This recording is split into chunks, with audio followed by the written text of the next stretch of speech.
یہ دل میرا، تحریر فرحت اشتیاق، آخری قسط۔ بوا جی نورالعین کی تلاش میں ناکام ایک کمرے سے ہانپتی کانپتی فرحانہ کے پاس آئی تھی۔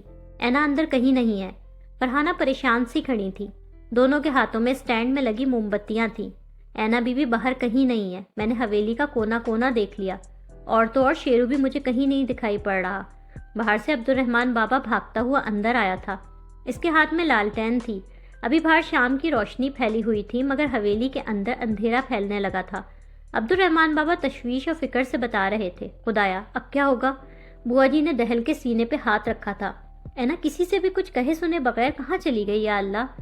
فرحانہ پریشان چہرے سے بولی، حویلی کا پچھلی طرف کا دروازہ کھلا ہوا ہے، مجھے لگتا ہے وہ اسی دروازے سے باہر گئی ہیں، ورنہ سامنے والی طرف پر تو میں کھڑا تھا، وہ ادھر سے جاتی تو مجھے دکھتا نا۔ عبدالرحمن بابا نے سنجیدگی سے بتایا، وہ کہاں چلی گئی؟ اسے تو یہاں کے راستے بھی نہیں پتا۔ نورالعین کے حویلی سے کہیں چلے جانے نے بوا جی اور فرحانہ دونوں کو بری طرح پریشان اور خوفزدہ کر دیا تھا۔ میں گاڑی پر جاتا ہوں بی بی صاحب، آپ لوگ فکر نہ کرو، میں اینا بی بی کو ڈھونڈتا ہوں۔ عبدالرحمن بابا تیزی سے باہر کی جانب بڑھے۔ مولا میری بچی کی حفاظت فرما، اس لیے میں اس خونی حویلی نہیں آنا چاہتی تھی، یہ منحوس جگہ کہیں آج پھر کسی کی جان نہ لے لے۔ بوا جی بولتے ہوئے رو دی تھی۔ فرحانہ خود بھی بری طرح گھبرائی ہوئی تھی، مگر بوا جی کو انہوں نے حوصلہ دینے والے انداز میں اپنے ساتھ لگا لیا تھا۔ شام ڈھل چکی تھی، ہر طرف اندھیرا چھانا شروع ہو گیا تھا۔ پلیٹ فارم پر مکمل سناٹا تھا۔ نورالعین اسی بینچ پر بالکل گمسم لٹی پٹی سی بیٹھی تھی۔ اپنی ماں کے قتل کی اتنی خوفناک حقیقت اس پر آشنا ہوئی تھی کہ اس کے اعصاب مفلوج ہو کے رہ گئے تھے۔ وہ پتھر کی مانند بالکل سن سی بیٹھی ہوئی تھی۔ گاڑی خطرناک اور طوفانی رفتار سے ڈرائیو کرتے میر فاروق دریا باغ کے حدود میں داخل ہوئے تھے۔ ان کے چہرے پر نورالعین کی جان اور سلامتی کی فکر تھی۔ علی بخش مسلسل انہیں فکر سے دیکھ رہا تھا۔ تمہیں ان دکھوں سے بچانا بھی تو کیسے بچاتا زندگی؟ یہ دکھ تو تمہارے اور میرے نصیب میں لکھے تھے، ہمارے ماضی سے جڑے تھے، وہ ماضی جس پر نہ تمہارا اختیار تھا نہ میرا۔ زندگی بڑی ظالم، بڑی سفاک ہے زندگی، بہت بدصورت ہے۔ امان کاٹیج کے لاؤنج میں اکیلا بیٹھا ہوا تھا۔ وہ اتنا مضطرب اور افسردہ تھا کہ اندھیرا ہو جانے کے باوجود اسے لائٹس آن کرنے کا خیال تک نہ آیا تھا۔ وہ نورالعین کے دکھوں کو سوچ رہا تھا، کیونکہ آج نورالعین پر اس کی زندگی کی سب سے بڑی سچائیوں اور بھیانک انکشافات ہونے والے تھے۔ وہ نورالعین کے لیے دکھی تھا۔ میر فاروق نے گاڑی اسی سڑک پہ لا کے روکی جہاں حمیرہ اور عبید اللہ کا قتل کیا گیا تھا، اور جس سڑک کے دونوں جانب گھنے جنگلات تھے۔ وہ دیوانہ وار گاڑی سے اترے تھے، ان کے ہاتھ میں ان کا ریوالور تھا۔ علی بخش بھی ہاتھ میں بندوق پکڑے گاڑی سے اترا تھا۔ اس نے دوسرے ہاتھ میں ٹارچ پکڑ رکھی تھی، کیونکہ گہری شام ہو جانے کی وجہ سے یہاں روشنی کم ہوتی جا رہی تھی۔ نور، نور! میر فاروق نے چاروں طرف نورالعین کی تلاش میں نظریں دوڑائی۔ پہاڑوں پر، جنگلوں میں دور دور تک ان کی آواز گونجی تھی۔ ان کی آواز پلٹ کر ان تک آئی تھی، صاحب آپ بیبی کو ڈھونڈنے یہاں کیوں آئے ہیں؟ امان بیبی کو یہاں اس ویرانے میں کیوں لے کے آئے گا؟ علی بخش ان کے پاس آ کے قدر حیرانگی سے بولا تھا، نہیں، وہ یہیں لایا میری بیٹی کو۔ اس نے مجھے دھمکی دی تھی کہ وہ اینا کو وہیں لے جا کے مارے گا جہاں عبید اللہ اور حمیرہ مرے تھے۔ میر فاروق جنونی انداز میں بولے تھے، ان کی آواز خوف سے بھری اور بلند ہوئی تھی۔ کہیں مجھے دیر تو نہیں ہو گئی؟ کہیں اس نے نور کو مار تو نہیں دیا؟ پریشانی میں اس ویران بیابان جنگل میں چاروں طرف نظریں گھمانے لگے۔ اسی طرح ماروں گا اسے، بالکل اسی طرح، اسی جگہ لے جا کے جہاں تم نے میرے ماں باپ اور بہن کو مارا تھا، اسی جگہ اسے گولی ماروں گا۔ امان کی دھمکی آمیز آواز ان کے کانوں میں گونجی تھی، ساتھ ہی گولی چلنے کی آواز بھی سنائی دی تھی۔ علی بخش، گولی کی آواز؟ تم نے گولی چلنے کی آواز سنی ہے نا؟ جنونی سی کیفیت میں علی بخش کا شانہ ہلاتے انہوں نے پوچھا۔ بات بیٹی کی جان پر آئی تو ان کی حالت بالکل پاگلوں جیسی اور دیوانگی بھری ہو گئی تھی۔ صاحب گولی کی تو کوئی آواز نہیں آئی، آپ کو ضرور؟ علی بخش کو ان کی دماغی کیفیت ٹھیک نہیں لگ رہی تھی۔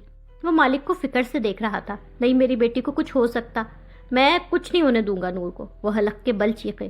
صاحب، علی بخش ان کی حالت دیکھ کر گھبرا گیا تھا۔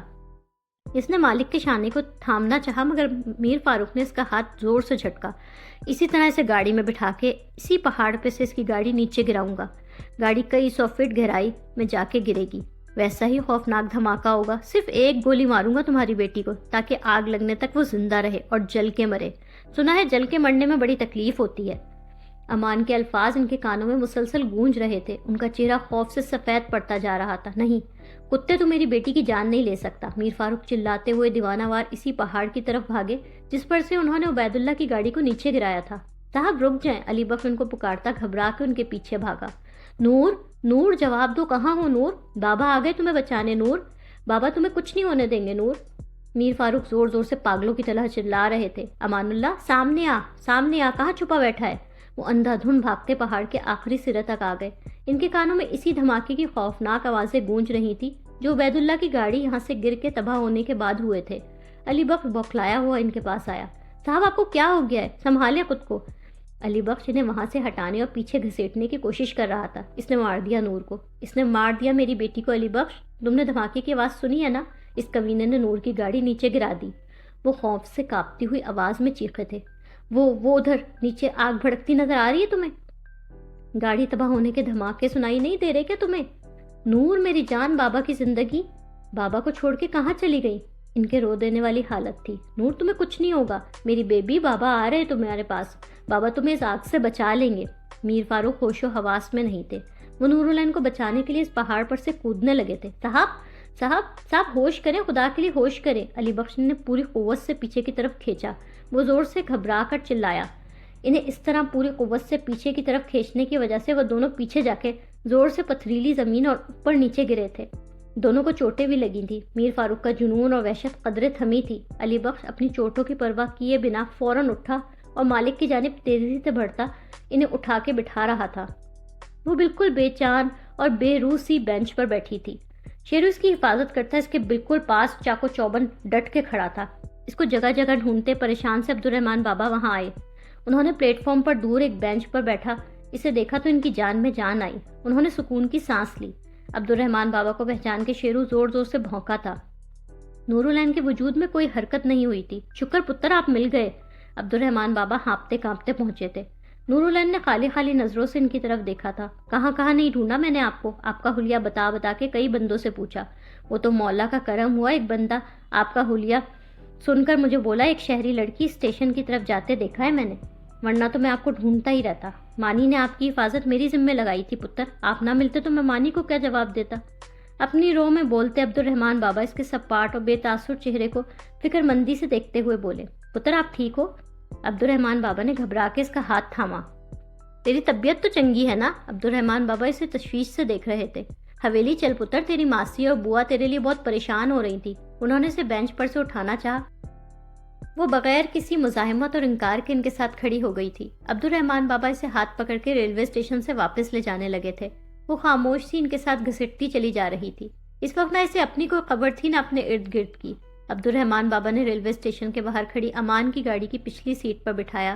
وہ بے حسی اور بے جان سے انداز میں گاڑی میں بیٹھ گئی۔ عبدالرحمن بابا نے شیرو کو آگے والی سیٹ پر چڑھا دیا۔ اس کے بعد خود ڈرائیونگ سیٹ سنبھالی۔ اب گہری شام ہو چکی تھی، اندھیرا ہو گیا تھا۔ عبدالرحمن بابا نے گاڑی اسٹارٹ کی۔ ریلوے اسٹیشن کو دیکھتے اس کے کانوں میں پھر سے گولی چلنے کی اور مختلف آوازیں گونجی تھی۔ اس کے مفلوج اعصاب جیسے پھر سے جاگے تھے۔ اس کی آنکھوں میں غم و غصہ پھیلا تھا۔ صاحب پانی پی لے۔ علی بخش نے پانی کی بوتل میر فاروق کی طرف بڑھائی تھی۔ اب وہ ڈرائیونگ سیٹ پر بیٹھا تھا اور میر فاروق برابر والی سیٹ پر بیٹھے تھے۔ ان کی جنونی کیفیت تھم چکی تھی مگر غصہ اور پریشانی اسی طرح قائم تھی۔ انہوں نے سختی سے نفی میں سر ہلا دیا۔ صاحب 2 گھونٹ پی لیں، آپ نے پتہ نہیں کب سے کچھ کھانا تو دور کی بات پانی تک نہیں پیا، آپ کی طبیعت خراب ہو جائے گی۔ علی بخش نے فکر مندی سے اسے دیکھتے ہوئے اصرار کیا۔ نور علی بخش، نور، مجھے نور چاہیے، مجھے میری بیٹی واپس چاہیے، زندہ سلامت صحت مند ہنستی مسکراتی۔ عبید اللہ کے اس پلے نے اگر میری بیٹی کو کوئی نقصان پہنچایا نا تو میں ساری دنیا کو آگ لگا دوں گا۔ وہ دکھ اور تکلیف سے بولے تھے۔ صاحب بیبی کو کچھ نہیں ہوا ہے، میرا دل کہہ رہا ہے وہ بالکل ٹھیک ہے۔ امان اللہ صرف آپ کو ذہنی اذیت دینے کے لیے ڈرا رہا ہے، وہ بیبی کو کبھی نقصان نہیں پہنچائے گا۔ علی بخش نے حوصلہ دیتے ہوئے پر یقین سے لہجے میں بولا۔ میر فاروق خاموشی سے اس کا چہرہ دیکھ رہے تھے۔ میرا مشورہ مانے تو عبید اللہ کے کاٹیج چلتے ہیں۔ اگر آپ کا یہ اندازہ صحیح ہے کہ امان اللہ دریا باغ میں ہی ہے تو پھر میرے حساب سے تو وہ اپنے باغ کے گھر پر ہی ہوگا۔ میری عقل سمجھ تو یہی کہہ رہی ہے کہ امان ہمیں وہیں کاٹیج میں ملے گا۔ ان کی جذباتی حالت کے برعکس علی بخش کے ہوش و آواز بالکل درست کام کر رہے تھے۔ میر فاروق جواباً چپ رہے تھے۔ ان کی خاموشی کو رضامندی جان کے علی بخش نے فوراً گاڑی سٹارٹ کی تھی۔ جنگلات کی طرف سے گاڑی واپس موڑ کے وہ پکی سڑک پر لے آیا تھا۔ سمر ہاؤس میں سب جگہ موم بتیوں کی روشنی تھی۔ کئی جگہ سٹینڈز میں لگا کے موم بتیاں روشن کر رکھی تھی۔ فرحانہ نور العین کی فکر میں ادھر سے ادھر چکر کاٹ رہی تھی۔ بوا جی پریشان حال سے ایک جگہ کھڑی ہو کر بے آواز رو رہی تھی اور ساتھ ساتھ نور العین کی سلامتی کی دعائیں بھی کر رہی تھی۔ اسی وقت عبد الرحمن بابا کے ساتھ نورالعین اندر داخل ہوئی۔ اینا اسے سلامت دیکھ کے دونوں کی سانس بحال ہوئی۔ وہ تڑپ کے اس کی طرف بڑھی۔ اینا تم کہاں چلی گئی تھی میری جان؟ پریشانی سے پتہ ہے میری کیا حالت ہو رہی تھی؟ دل میں رہ رہ کے برے برے وسوسے آ رہے تھے۔ فرحانہ کی آنکھوں میں خوشی اور سکون سے بھری نمی ابھری تھی۔ خدایا تیرا شکر ہے، تیرا لاکھ لاکھ شکر۔ بوا جی اس کا ماتھا چوم کے جذباتی ہو کے رو پڑی۔ اینا کہاں چلی گئی تھی؟ خدا نخواستہ تمہیں کچھ ہو جاتا تو؟ تمہیں اس طرح اکیلے نہیں جانا چاہیے تھا۔ کچھ تو بولو اینا، تم کہاں گئی تھی؟ کیا ہوا ہے؟ ایسے چپ نہ رہا کرو بیٹا۔ نورالعین سرد سپاٹ نظروں سے ایک ٹک کبھی بوا جی کو دیکھ رہی تھی تو کبھی فرحانہ کو۔ اس کی یہ خاموشی اور یہ عجیب و غریب انداز بوا جی اور فرحانہ دونوں کو ڈرا گیا تھا۔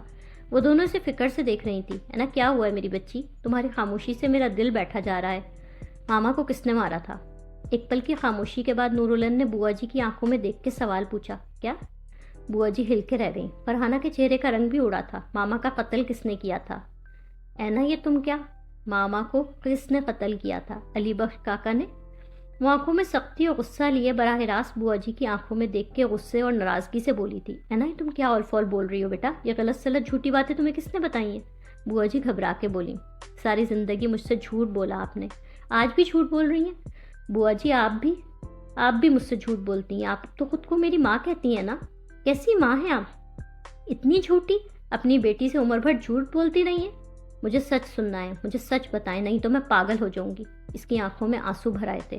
فرحانہ اپنی جگہ سن کھڑی تھی، جبکہ بوا جی کا کاٹو تو بدن میں لہو نہیں والی حالت تھی۔ علی بخش کاکا نے ریلوے اسٹیشن پر میری آنکھوں کے سامنے ماما کو گولی ماری تھی۔ وہ گولی کس کے کہنے پہ چلائی گئی تھی؟ کس کے کہنے پہ ماما کا مرڈر کیا گیا تھا؟ نورالعین نے دیوانگی بھرے انداز میں ان کو زور زور سے جھنجھوڑا تھا۔ بوا جی بالکل چپ مٹی کا بت بنی کھڑی تھی۔ بولیں، جواب دیں علی بخش کاکا نے کس کے حکم پر میری ماں پر گولی چلائی تھی؟ کس کے کہنے پر ان کی جان لی تھی؟ وہ زور سے چلائی تھی۔ اس کی سانسیں غصے میں تیز تیز ناہموار سی چل رہی تھیں۔ اینا کیا کر رہی ہو بیٹے؟ ہوش کرو، سنبھالو خود کو۔ فرحانہ نے آگے بڑھ کے اسے بوا جی سے دور ہٹایا۔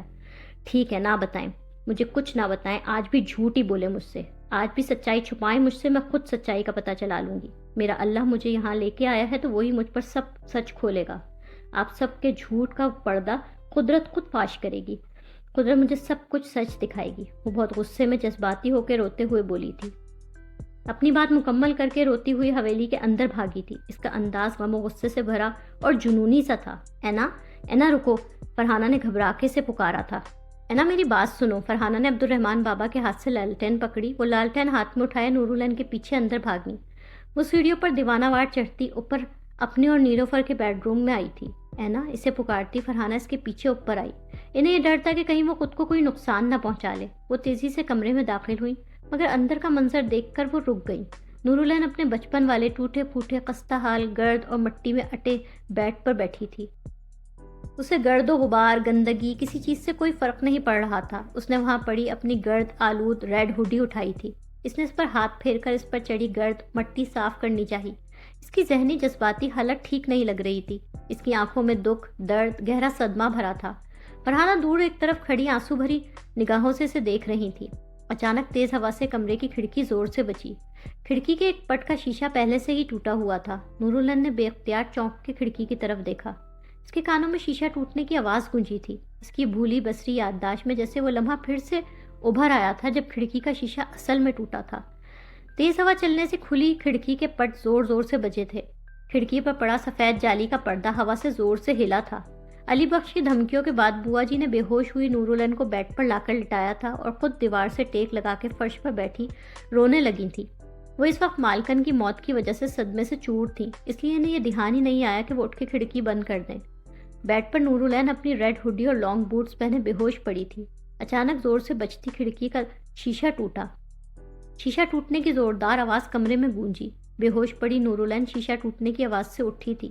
اس نے بیڈ پر لیٹے لیٹے اپنے ارد گرد دیکھا۔ اس کی نظر کمرے کی دیوار سے ٹیک لگائے فرش پر گھٹنوں پر چہرہ رکھے بیٹھی بوا جی پر پڑی تھی۔ وہ سسک سسک کے رو رہی تھی۔ ان کو اس کے جاگنے کا پتہ نہیں چلا۔ وہ بیڈ سے اٹھی۔ اس نے کھڑکی کے ٹوٹے شیشے کو بغور دیکھا۔ وہ چلتی ہوئی کھڑکی کے پاس آئی۔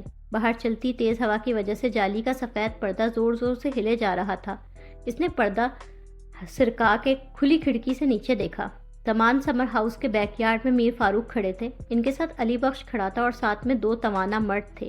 یہ وہی تھے جو نیلوفر کے قتل کے وقت علی بخش کے ساتھ تھے۔ یہ بہت بڑے ایریا پر مشتمل بیک یارڈ تھا، کچی زمین تھی، وہاں پھل اور سبزیاں لگی تھی۔ وہ دونوں گنڈے نما بندے ہاتھوں میں بیلچے لیے اس کچی زمین کی کھدائی کر رہے تھے۔ پاس ہی زمین پر سفید چادر میں لپٹی نیلوفر کی لاش پڑی تھی، سر کے اوپر سے لے کے نیچے پاؤں تک ڈھکی ہوئی تھی، نہ چہرہ نظر آ رہا تھا، نہ پاؤں نہ ہاتھ۔ سفید چادر اوپر لاش کے دل اور سینے والے حصے پر سے خون آلود ہو رہی تھی۔ اسی وقت روتی ہوئی بوا جی کی اس پر نظر پڑی۔ وہ بھاگ کے سیدھی اس کے پاس آئیں۔ انہوں نے دبوچ لینے والے انداز میں اسے اپنی گود میں بھرا۔ بابا جان وہاں کیا کر رہے ہیں بوا جی؟ نورالعین نے خود کو ان کی گود اور گرفت سے آزاد کرانا چاہا۔ وہ سہمی آواز میں بوا جی سے پوچھ رہی تھی۔ کچھ نہیں بیٹا، کچھ بھی تو نہیں۔ بوا جی نے روتے ہوئے اسے اپنے سینے سے لگایا۔ ماما کہاں ہیں؟ ماما کو چوٹ لگی تھی، مجھے ماما کے پاس جانا ہے، وہ وہاں گر گئی تھی، ان کا بلڈ نکلا تھا۔ ہوش میں آتے ہی سے صبح والا حادثہ پھر سے یاد آیا۔ وہ مچل کے ضدی انداز میں بولی، اینا؟ بوا جی شدت سے رو پڑی تھی۔ وہ اسے لیے کھڑکی سے دور ہٹی۔ مجھے چھوڑیں، مجھے ماما کے پاس جانا ہے، مجھے ماما کے پاس لے کے چلیں، مجھے پاپا کے پاس جانا ہے۔ وہ روتے ہوئے ان کی گود سے اترنے کی کوشش کرنے لگی۔ ماما ابھی آ جائیں گی اینا، ماما ابھی آ جائیں گی۔ بوا جی سے وہ مشکل سنبھالتی بیڈ پر لے آئیں۔ وہ روتی بلکتی نورالعین کو اپنے سینے سے چمٹائے سے سمجھانے لگی تھی۔ بیڈ پر بیٹھی نورالعین کی نظریں ہوا سے بچتی کھڑکی کے پٹوں اور سفید جالی کے پردوں جو میلے ہو کے داغدار اور سیاہ پڑ چکے تھے پر جم گئی تھی۔ بوٹ کے دیوانہ وار اس کھڑکی کے پاس آئی۔ اس نے کھڑکی کے دونوں پٹ کھول کے نیچے بیک یارڈ میں جھانکا۔ وہاں اندھیرا تھا، کچھ بھی واضح نظر نہیں آ رہا تھا۔ چاند کی روشنی ہی تھی جو تھوڑی بہت وہاں پڑ رہی تھی، اسی سے بیک یارڈ کا کچھ حصہ روشن ہو رہا تھا۔ ماما! وہ زور سے چلائی۔ اسے دیکھنے کے لیے اسی وقت بوا جی بھی کمرے میں آئیں، پریشان حال، شرمندہ سی۔ ان کے ہاتھ میں لالٹین تھی۔ اینا؟ فرحانہ نے اس کی طرف دیکھا۔ بوا جی نے اسے کھڑکی میں جھانکتے دیکھا تو ان کے چہرے پر گھبراہٹ اور بھی زیادہ ابھر آئی۔ ماما یہی ہیں، ماما یہی ہیں۔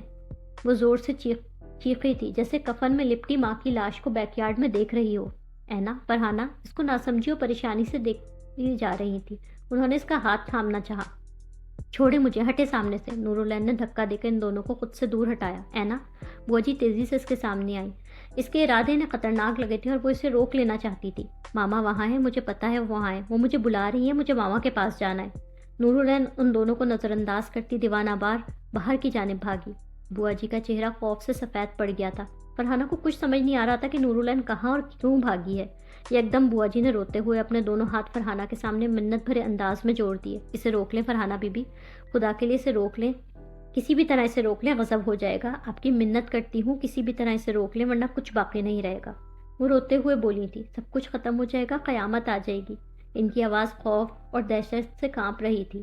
فرحانہ ان کی باتوں سے پریشان سی ہو گئی تھی۔ وہ تیزی سے نورالعین کے پیچھے لپکیں۔ ان کے پیچھے روتی ہوئی اور خوف سے سہمی بوا جی بھی کمرے سے نکلی۔ علی بخش نے گاڑی امان کے کاٹیج کے سامنے لا کے روکی تھی۔ کاٹیج کے اندر اب لائٹس جل چکی تھی، کھڑکیوں سے باہر کی طرف روشنی آ رہی تھی۔ صاحب میں نے کہا تھا نا امان یہیں پہ ہے۔ وہاں روشنی دیکھ کے علی بخش پرجوش سا ہو کے بولا۔ میر فاروق نے بغور کاٹیج کو دیکھا۔ وہ آج برسوں بعد اس کاٹیج کو دیکھ رہے تھے۔ صاحب آپ یہیں بیٹھے، میں دروازہ کھلواتا ہوں، میں اندر کی صورتحال دیکھ کے آپ کو بلاتا ہوں۔ علی بخش کہتا ہوا تیزی سے گاڑی سے اترا۔ اس نے آگے بڑھ کے لکڑی کی باڑ والا دروازہ کھولا۔ فاروق بھی یکدم ہی جذباتی سے ہوئے، وہ بھی جلدی سے گاڑی سے اترے۔ امان اللہ دروازہ کھولو۔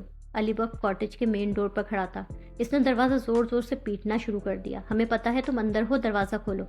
علی بخش کے ہاتھ میں بندوق تھی۔ وہ ہاتھ اور لاتے زور زور سے دروازے پر مارنے لگا تھا۔ بزدل چوہا اندر چھپا بیٹھا ہے، علی بخش دروازہ توڑ دو۔ میر فاروق اس کے پیچھے آئے تھے۔ وہ حقارت اور نفرت سے بولے۔ اسی لمحے اندر سے دروازہ کھول دیا گیا۔ پرسکون، مطمئن، نڈر، بے خوف سا امان سامنے کھڑا تھا۔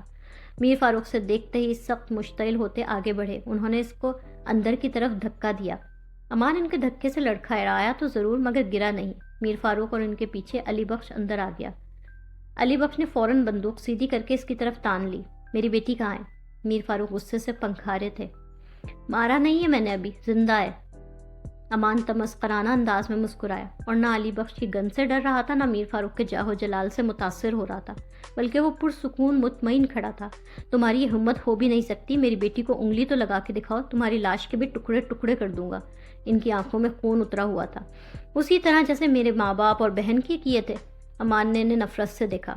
تب کمزور تھا میر فاروق، آج کمزور نہیں ہوں۔ یہیں اسی گھر میں گھس کے تم نے میری ماں کی عزت پر ہاتھ ڈالنے کی کوشش کی تھی نا، وہ پاکیزہ عورت جس پر تم جیسے شیطان کی گندی نظریں تھیں۔ وہ میر فاروق کی آنکھوں میں آنکھیں ڈال کے بولا۔ وہ اس زبان سنبھال کے بات کر، جیسے تیرے گھر والوں کو مارا تھا تجھے بھی اسی طرح اوپر پہنچا دوں گا۔ علی بخش اس پر بندوق تانے غصے سے بولا۔ علی بخش تم چپ کرو، یہ میری اور اس کی جنگ ہے، تم بیچ میں نہیں بولو گے۔ میر فاروق نے علی بخش کو ہاتھ کے اشارے سے روکا۔ علی بخش مجبوراً رک گیا تھا۔ بڑی غلطی ہوئی تھی مجھ سے، جس روز تمہارے کمینے باپ اور مغرور ماں کو مارا تھا، تمہارا قصہ بھی وہی تمام کر دینا چاہیے تھا۔ میر فاروق سے دیکھ کے حقارت اور نفرت سے بولے۔ امان کا چہرہ سرخ ہوا تھا۔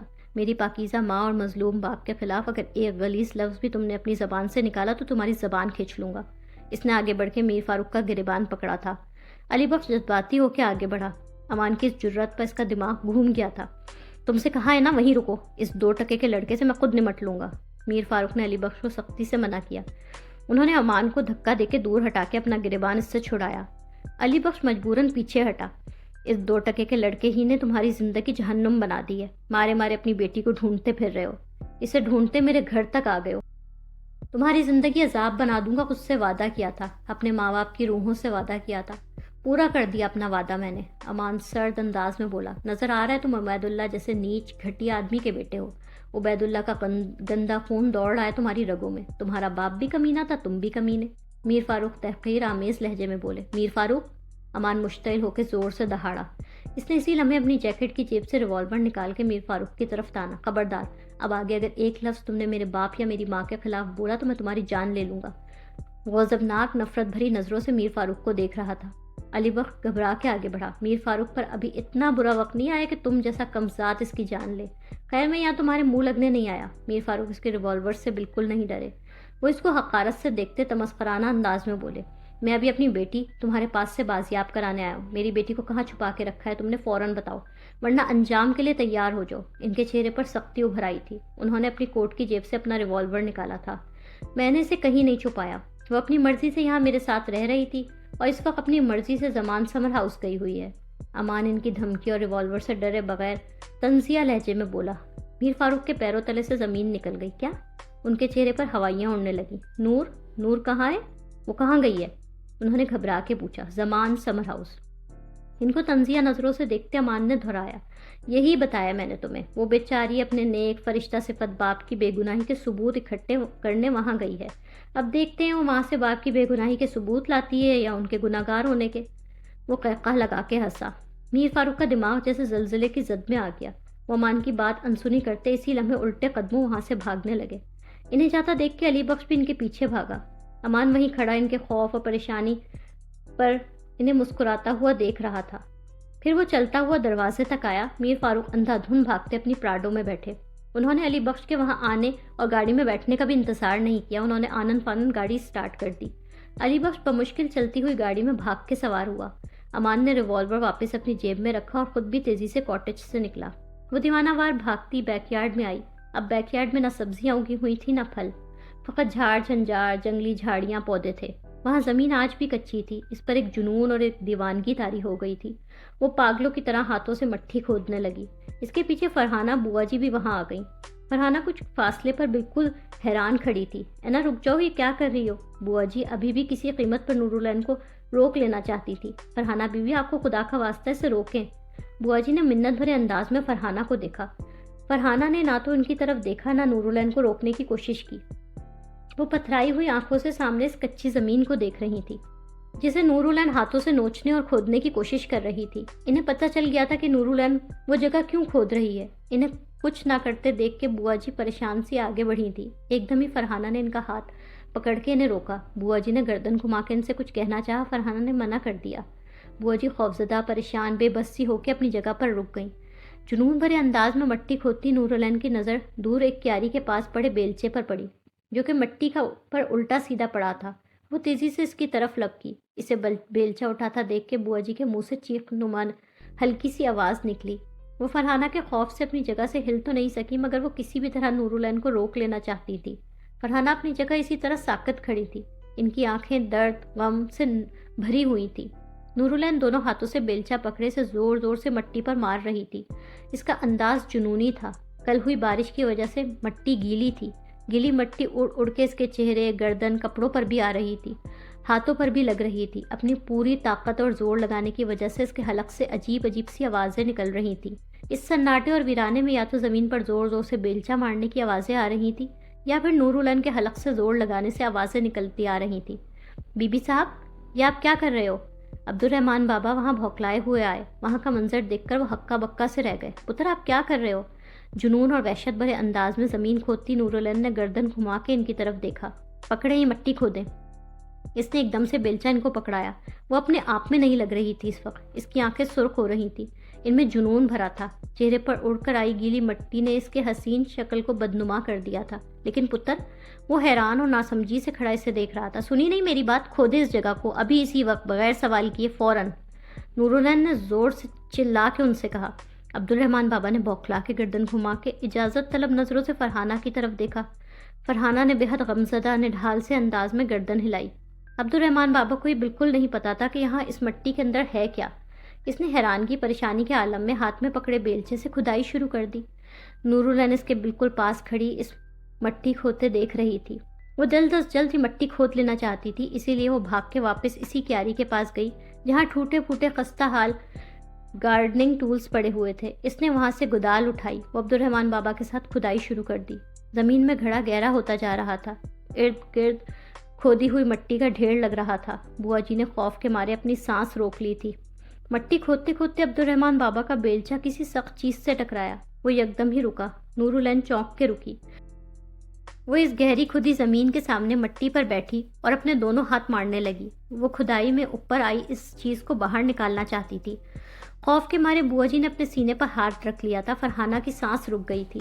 آندھی طوفان کی رفتار سے چلتی میر فاروق کی گاڑی سمر ہاؤس کے سامنے آ کے رکی۔ چونکہ اندر لائٹ نہیں تھی، اس لیے باہر سے سمر ہاؤس اندھیرے میں ڈوبا ہوا تھا۔ گیٹ کھلا ہوا تھا، نہ تالا تھا نہ کنڈی لگی تھی۔ میر فاروق تیزی سے گاڑی سے اترے تھے۔ علی بخش بھی ان کے ساتھ تھا۔ اس نے ایک ہاتھ میں اس کی گن تھی اور دوسرے میں اس نے ٹارچ پکڑ رکھی تھی۔ میں نور کو ابھی اسی وقت اپنے ساتھ یہاں سے لے جاؤں گا علی بخش، تم یہیں رکو گے۔ امان اللہ کا باپ ہمیشہ ہمیشہ کے لیے بند کیے بغیر تم دریا باغ بالکل نہیں چھوڑو گے۔ وہ یہیں دریا باغ میں اسی طرح ختم ہو جانا چاہیے جیسے اس کا کمینہ باپ ہوا تھا۔ میر فاروق نے اپنے کوٹ کی جیب سے اپنی پستول نکال کے ہاتھ میں پکڑ لی تھی۔ جو حکم صاحب۔ علی بخش نے سنجیدہ چہرے کے ساتھ گردن ہلائی۔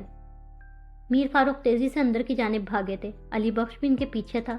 سمر ہاؤس کے گیٹ پر امان نے گاڑی لا کے روکی۔ وہ بھی طوفانی رفتار سے گاڑی سے اترا۔ پاگلوں کی طرح مٹی کے ڈھیر پر ہاتھ پھیرتی نورالعین کے ہاتھ میں کوئی سخت چیز آئی تھی۔ اس نے دیوانہ وار وہ چیز باہر نکالی۔ یہ نیلوفر کا وہی سونے کا کڑا تھا جو وہ ہاتھ میں پہنے رکھتی تھی۔ مٹی میں سالہ سال دبے رہنے کی وجہ سے اس کی حالت بہت ابتر ہو چکی تھی۔ اس کا رنگ روپ خراب ہو چکا تھا۔ مٹی اس کے جال والے ڈیزائن میں خوب اٹ چکی تھی۔ اس پر مٹی کے کیڑے رینگ رہے تھے۔ اس سونے کے کڑے کو دیکھ کے نورالعین ساکت رہ گئی تھی۔ باقی سب کو بھی سانپ سونگھ گیا تھا۔ نورالعین نے پھٹی پھٹی آنکھوں سے نیچے دیکھا تھا۔ مٹی کے ڈھیر پر انسانی ہاتھ کا ڈھانچہ نظر آ رہا تھا۔ صدمے اور گہرے شوق کی زیادتی سے فرحانہ کے منہ سے چیخ نکلی تھی۔ بوا جی بے اختیار منہ پر ہاتھ رکھ کے رو پڑی تھی۔ عبد الرحمن بابا بری طرح دہشت زدہ ہو کر چند قدم پیچھے ہٹے تھے۔ نورالعین کا جنون یکدم ہی گہرے دکھ اور ناقابل بیان درد و تکلیف میں بدل گیا تھا۔ فرحانہ روتے ہوئے نورالعین کے پاس آئی تھی۔ نورالعین اس انسانی ہاتھ کے ڈھانچے کو ایک ٹک دیکھے چلی جا رہی تھی۔ وہ اپنی جگہ ساکت بیٹھی تھی، نہ ہلی تھی، نہ کچھ بول رہی تھی، نہ ہی رو رہی تھی۔ وہ جیسے بالکل بدھ بن گئی تھی۔ امان بھاگتا ہوا گھر کے اندر آیا۔ اس نے موبائل کی ٹارچ آن کی تاکہ اندھیرے میں راستہ تلاش کر سکے۔ اس کی خوشبو سونگ کے شیرو وہاں آیا۔ وہ امان کو دیکھ کے بھونکا تھا۔ شیرو، تمہیں میں نے اینا کے ساتھ رہنے کے لیے کہا تھا نا؟ اسے اکیلا چھوڑ کے تم یہاں کیا کر رہے ہو؟ اینا کہاں ہے؟ امان اس سے قفگی سے بولا۔ شیرو نے زور زور سے بھونکتے ہوئے اس کی جینس منہ میں لی۔ وہ جیسے اسے اپنے ساتھ کہیں لے کے جانا کو کہہ رہا تھا۔ کیا ہوا شیرو، سب ٹھیک تو ہے نا؟ اینا کہاں ہے؟ وہ ٹھیک ہے؟ اس نے گھبرا کے پوچھا۔ شیرو بھونکتا ہوا آگے کی جانب بھاگا۔ امان اس کے پیچھے بھاگا تھا۔ برآمدے کے بعد تنگ سا لمبا کوریڈور بھاگ کر کراس کرتے اسے دور بیک یارڈ میں کھلے دروازہ نظر آیا۔ اسے بیک یارڈ میں جاتے میر فاروق اور علی بخش کی پشت نظر آئی۔ اپنے پیچھے دروازہ انہوں نے کھلا چھوڑ دیا تھا۔ وہ تیزی سے بھاگتا اس دروازے کے نزدیک پہنچا۔ شیرو اس سے پہلے بیک یارڈ میں نکل گیا تھا۔ نورالعین ہاتھ میں سونے کا کڑا پکڑے بالکل ساکت کسی مجسمے کی طرح بیٹھی تھی۔ اس کا جوش و جنون گہرے دکھ، درد، صدمے میں بدل چکا تھا۔ اینا، زارو قطار روتی فرحانہ اس کے قریب آئی تھی۔ نیلو باجی ہے نا؟ تمہاری ماما ہے نا؟ وہ یہاں اس جگہ؟ انہوں نے روتے ہوئے اس کے کندھے پر ہاتھ رکھا۔ باقی سب یوں ساکت کھڑے تھے جیسے پتھر کے ہو گئے تھے۔ نورالعین نے جیسے فرحانہ کی کوئی بات سنی ہی نہیں۔ وہ گمسم بالکل خشک آنکھوں کے ساتھ اس کڑے پر چپکی مٹی ناخنوں سے کھرچنے لگی تھی۔ اس پر چڑھے کیڑے مکوڑے ہاتھ سے ہٹا رہی تھی۔ اسی لمحے میر فاروق اور ان کے پیچھے بھاگتے ہوئے علی بخش نے بیک یارڈ میں قدم رکھا. خود ہی گیلی مٹی کے ڈھیر اور اس ڈھیر کے پاس بیٹھی اٹی ہوئی چہرے کے ساتھ نورالعین کو دیکھ کے وہ ایک پل کے لیے ان کے چہرے پہ سے سب رنگ اڑ گئے. اس کے ہاتھ میں نیلوفر کا کنگن دیکھ کے ان کے چہرے پر شدید خوف پریشانی آ گئی تھی. علی بخش بھی نورالعین کو نیلوفر کے قبر کے پاس بیٹھا دیکھ کے گھبرا گیا. ان دونوں کے پیچھے امان اور شیرو بھی وہاں آ گئے. امان نے اس منظر کو پہلے حیرانگی اور ناسمجھی سے دیکھا. وہ نہیں جانتا تھا کہ میر فاروق نے نیلوفر کو قتل کرنے کے بعد سمر ہاؤس میں دفنایا تھا. وہ خود بھی شاکڈ ہوا تھا. میر فاروق کے پاؤں من بن بھر کے ہو رہے تھے. نورالعین نے سامنے سے آتے باپ کو دیکھا. دونوں کی نظریں ملی تھی. وہ دکھ، بے اعتباری، بے یقینی سے باپ کو دیکھ رہی تھی. نور، اس کی آنکھوں میں اپنے لیے بے اعتباری اور شک دیکھ کے میر فاروق بے اختیار خوفزدہ اور پریشان ہو کے اس کی طرف بڑھے تھے، جیسے ایک ڈوبتا آدمی خود کو بچانے کی آخری کوشش کرتا ہے. نورالعین آنکھوں میں بے اعتباری لیے ایک ٹک ان کو دیکھے جا رہی تھی. یہاں دفن کیا ہے میری بہن کو؟ کراچی میں جس قبر پر میں فاتحہ پڑھ کے آئی تھی وہاں کوئی بھی نہیں، وہ خالی قبر تھی. اور یہاں اس گمنام قبر میں دفن کیا تم نے میری بہن کو؟ ظالم آدمی، میری بہن کی جان لی تم نے، اس کا قتل کیا، اسے بغیر نماز جنازہ، غسل و کفن کے خاموشی سے یہاں دفن کیا، اپنے جرم کو چھپا سکو تاکہ تمہیں اللہ کی پکڑ سے ڈر نہیں لگتا میر فاروق سما؟ فرحانہ نے شدت غم سے روتے ہوئے میر فاروق کا گریبان پکڑا تھا. چھوڑو مجھے، ہٹو پیچھے، جھوٹے الزام نہ لگاؤ مجھ پر، میں نے کسی کا قتل نہیں کیا. میر فاروق نے بری طرح جھنجھلا کے ان کے ہاتھوں سے اپنا گریبان چھڑایا. ان کی نظریں صرف اور صرف نورالعین پر جمی ہوئی تھی، جو بنا پلکے جھپکائے انہیں دیکھے جا رہی تھی. نور، یہ عورت، یہ تمہاری خالہ جھوٹا الزام لگا رہی ہے مجھ پر. اور یہ شخص وہ دیوانہ وار اس کی طرف بڑھے. یہ امان اللہ، اس نے تم سے میرے بارے میں پتہ نہیں کیا کیا جھوٹ بولا ہے. یہ دونوں تم سے میرے بارے میں جھوٹ بول رہے ہیں. نور، تم تو جانتی ہو نا اپنے بابا کو. وہ یقین دلانے والے انداز میں بولے تھے. آنکھوں میں گھبراہٹ، بوکھلاہٹ لیے انہوں نے امان کی طرف اشارہ کیا تھا. نورالعین ان کی طرف دیکھتی کھڑی ہوئی تھی. اس کے ہاتھ میں نیلوفر کا سونے کا کڑا بدستور تھا. میر فاروق تڑپ کے اس کی طرف بڑھے. وہیں رک جائیں بابا جان، پلیز میرے قریب نہ آئیے گا، میرے بالکل پاس نہ آئیے گا. نورالعین ایک قدم پیچھے ہٹی. اس نے نہایت سختی سے ہاتھ کے اشارے سے انہیں رک جانے کا اشارہ کیا. میر فاروق کا چہرہ سفید پڑ گیا تھا. نور میری بات سنو، میری بات تو سنو بیٹا. یہ امان اللہ، یہ تمہاری خالہ، یہ سارے کے سارے مل کے میرے خلاف جھوٹی بکواس کر رہے ہیں، جھوٹ بول رہے ہیں سب تم سے. اور یہ کڑا بھی جھوٹا ہے کیا؟ وہ سونے کا کڑا انہیں دکھاتے ہوئے بولی. یہ سونے کا کڑا پہچانتے ہیں نا آپ ابا جان؟ یہ کس کا ہے؟ ماما کا ہے نا؟ میری ماما کا ہے نا؟ اس کی آواز دکھ، صدمے اور بے ادباری سے چور چور تھی. یہاں اس جگہ کون دفن ہے؟ ماما نا، میری ماما نا بابا جان. اس کی آواز بھرا گئی تھی. ان کو یہاں کس نے دفن کیا تھا؟ ماما کی جان کس نے لی تھی؟ بولیں، جواب دیں، بولے بابا جان. اس کی آواز ذرا بلند ہوئی تھی. بوا جی فرحانہ دکھ، صدمے سے نڈھال خاموش کھڑی تھی. وہ دونوں دکھ سے رو رہی تھی. امان شوق کے عالم میں کھڑا تھا. نور تم غلط سمجھ رہی ہو، میری بات سنو. میر فاروق کی زبان لڑکھڑائی تھی. بیٹی کی بے اعتباری ان کی جان نکال رہی تھی. گولی علی بخش کاکا نے ماما پر چلائی تھی، پر وہ گولی کس کے حکم پر چلی تھی؟ اس نے علی بخش کی طرف اشارہ کیا. علی بخش نے شرمندگی اور پریشانی سے نظریں جھکائیں. بولیں، بتائیں. اس کی آواز اور بلند ہوئی. یہ امان، یہ مجھ سے کہتا ہے آپ نے اس کے ماں باپ بہن کا قتل کیا. میں اس سے لڑی تھی، میں اسے چیلنج کر کے آپ کی بے گناہی کا ثبوت ڈھونڈنے دریا باغ آئی تھی. بولتے ہوئے اس کا لہجہ بھرایا تھا. ثبوت تو ملے یہاں، مگر کسی اور کے خلاف. وہ قدم قدم چلتی ان کے قریب آئی. میر فاروق بے بسی سے اسے دیکھ رہے تھے. ان سے کوئی جواب نہیں بن پا رہا تھا. نورالعین نے ایک جھٹکے سے ان کے ہاتھ سے پستول پکڑی تھی اور اپنی کنپٹی پر رکھی. میر فاروق گھبرا گئے. وہ اس کی طرف پریشانی سے بڑھے. بوا جی، فرحانہ، علی بخش سب کے سب گھبرا گئے تھے. اینا، امان تیزی سے اس کی طرف بڑھا تھا. خبردار کوئی میرے پاس آیا تو، ورنہ میں گولی چلا دوں گی، خود کو مار لوں گی. میر فاروق اور امان کو اپنی طرف بڑھتا دیکھ کر کنپٹی پر ریوالور رکھے وہ وارننگ دینے والے انداز میں چلائی تھی. وہ دونوں اپنی جگہ رک گئے تھے کہ کہیں وہ خود کو نقصان نہ پہنچا دیں. نور، خدا کے لیے کچھ غلط نہ کرنا. نور، خدا کے لیے رک جاؤ، خود کو کوئی نقصان نہ پہنچانا. نور، وہیں رک جائیں بابا جان، میرے پاس ہرگز مت آئیے گا. اس نے سختی سے انہیں روکا. میرے سوال کا جواب دیں، ورنہ ماما کی قسم کھا کے کہتی ہوں میں خود کو اسی لمحے گولی مار لوں گی. وہ دیوانگی بھرے انداز میں چلائی تھی. میرے سوال کا جواب دیں ابھی. امان کے ماں باپ اور بہن کو کس نے مارا تھا؟ میر فاروق بے بسی سے خاموش تھے. ہاں یا نہ بولیں بابا جان، جواب دیں. اس نے اپنی کنپٹی پر ریوالور مضبوطی سے رکھ لی تھی. میر فاروق کی جان پر بن گئی تھی. ہاں، انہوں نے مدھم آواز میں بولتے سر کو جھکا لیا تھا. نورالعین کے لب کپ کپائے تھے.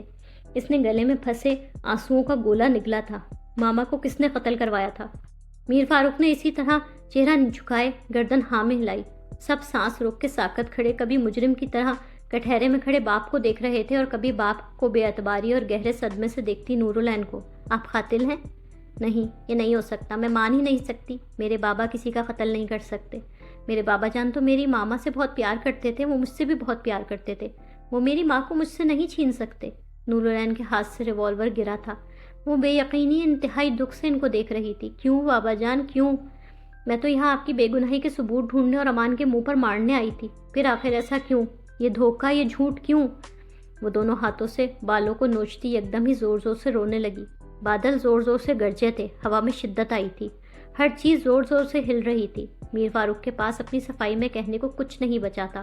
وہ پریشان حال شکست کھورا اس کی طرف دیکھے جا رہے تھے. امان نے آپ پہ الزام لگایا تو میں نے اس کو چیلنج کیا. میں اپنے بابا جان کی بے گناہی کا ثابت کر لوں گی. تب یہ دل میں مجھ پہ کتنا ہنسا ہوگا بابا جان، کتنا ہنسا ہوگا یہ مجھ پہ. بوا جی فرحانہ اس کے دکھ پر سسک کے رو رہی تھی. امان بدلے اور انتقام کی ہر خواہش بلائے اس کو افسردگی سے دیکھ رہا تھا. میں امان بوا جی سب سے لڑتی رہی. میرے بابا جان گناہگار نہیں ہو سکتے، وہ کسی کا قتل نہیں کر سکتے، مگر آج دیکھ رہی ہوں اپنے بابا جان کو قاتل کے روپ میں، گناہگار کے روپ میں، ایک ظالم شخص کے روپ میں. کیوں کیا آپ نے ایسا؟ اس نے روتے ہوئے پوچھا. اس کا دل غم سے پھٹ رہا تھا. ماما کا خون، ماما کا قتل، میری ماں کا قتل آخر کیوں کیا؟ وہ اپنے سینے پر ہاتھ مار کے زور سے چلائی تھی. ماما اپنی زندگی کی اس آخری رات جب مجھے یہاں سے لے کے بھاگی تھی تو جس مونسٹر سے وہ بھاگ رہی تھی ڈر کے، جس سے اپنی جان کا خطرہ تھا، انہیں وہ آپ تھے.